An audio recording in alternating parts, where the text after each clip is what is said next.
One of the biggest stories by far of President Trump's first 4 weeks back in office has been the funding freeze that he put on USAID, the United States Agency for International Development. You also hear it called USAID. The terms are kind of used interchangeably.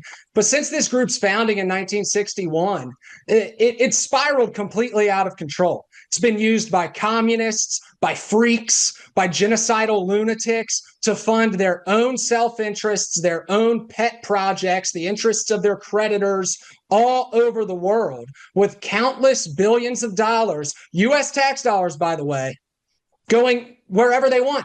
These people have a blank check to do whatever the hell they want with U.S. government money, which is derived, of course, from the American people.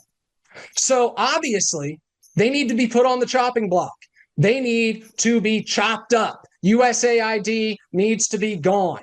It needs to be completely abolished. But still, for decades, the government and its associates, they've used USAID as a means to fund malign, anti-American, really anti-human activity all over the world. And unfortunately, although I wholeheartedly agree with the plans to defund USAID, President Trump's first administration was no exception to the USAID sham. Billions of dollars of this money flowed from 2017 to 2021, and after that, with financial commitments they've made that were good for years down the road. Under Trump, USAID gave more than $1 billion to a Bill Gates-funded vaccine alliance called Gavi, which has played a central role in pushing COVID jabs and other vaccines worldwide, especially in the third world. And we all know what happens when these types of people go marching into sub-Saharan Africa or marching into some impoverished Asian country or some impoverished Eastern European country. I mean, they completely mutilate the native population, the local population. They unleash hell on these people in the names of vaccines and experimentation or whatever the hell they want to call it. So look, this is extremely disturbing, to say the least. And as our government organs are gutted, as these gravy trains are gutted, we're going to have an honest discussion in this country about where this money was going, no matter who the president was when it got sent out. Even if it was the guy that we've been told is coming to ride in on a white horse and chop USAID at the knees and give us all our money back and, defund all of these ridiculous government agencies. We need to know where this money has gone, and we need to know the repercussions of programs and cash dumps just like this one.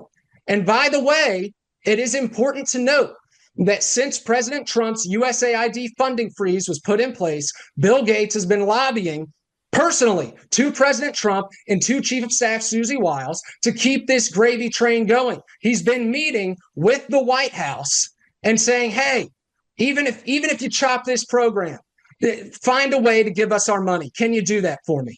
He's got the inside track and he's working it. Again, John Koutouris is with us. He's been following this story, and I'm going to kick it back over to John of Greek News on Demand for some more discussion and share some more information. John? So basically, we all remember that Trump earlier this year met with Bill Gates at Mar-a-Lago in Florida, where he wined him and dined him.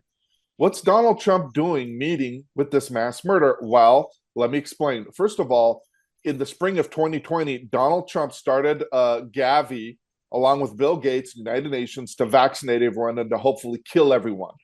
And the few main people they turn into robots based on artificial intelligence, so on and so forth. This is all a World Economic Forum plan. Bill Gates has come out and said that Donald Trump at that time fully was on board with this program and so on and so forth. Okay.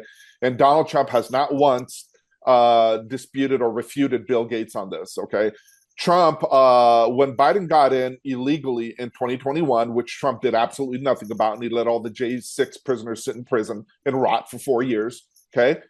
In the beginning of 2021, Trump started going on all the big networks, particularly Fox News, and started bragging about the fact that he's the father of the vaccine. He saved millions of lives, which is garbage. Millions of lives have been destroyed or have been terminated because of him.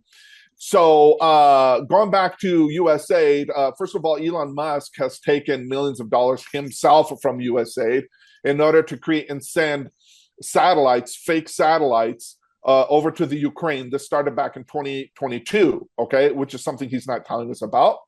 Starting in the beginning of 2017, when Trump first became president, Gavi was already being vetted to receive major funds from the U.S. Aid, and that's according to a information bulletin that was published by USAID.gov back in the beginning of 2017, which states USAID's investment to Gavi, the Gavi Vaccine Alliance, and so on and so forth, where Gavi starts saying we're cooperating with Trump's government to roll out the vaccines for future pandemics. How'd they know there was going to be a future pandemic, right?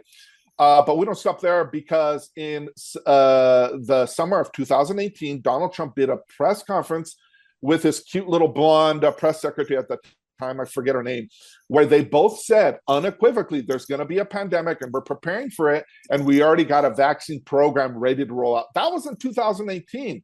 And then, as if this wasn't enough, Trump signed an executive order in September of 2019, which was for the creation and the rolling out of mRNA vaccines, folks.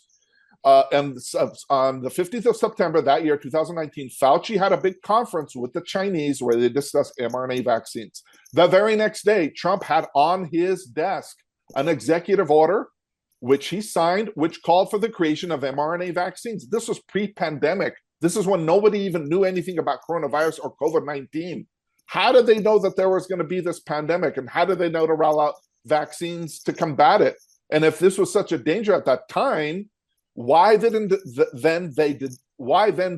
they not tell us at that time that there's going to be a pandemic and we need to prepare for it? We need to have vaccines. They weren't telling us at that time in the fall of 2019. They would tell us all this months later. This is all pre-planning, criminal pre-planning on the part of all of them. They're criminals. They all need to be arrested and tried for this great crime against humanity.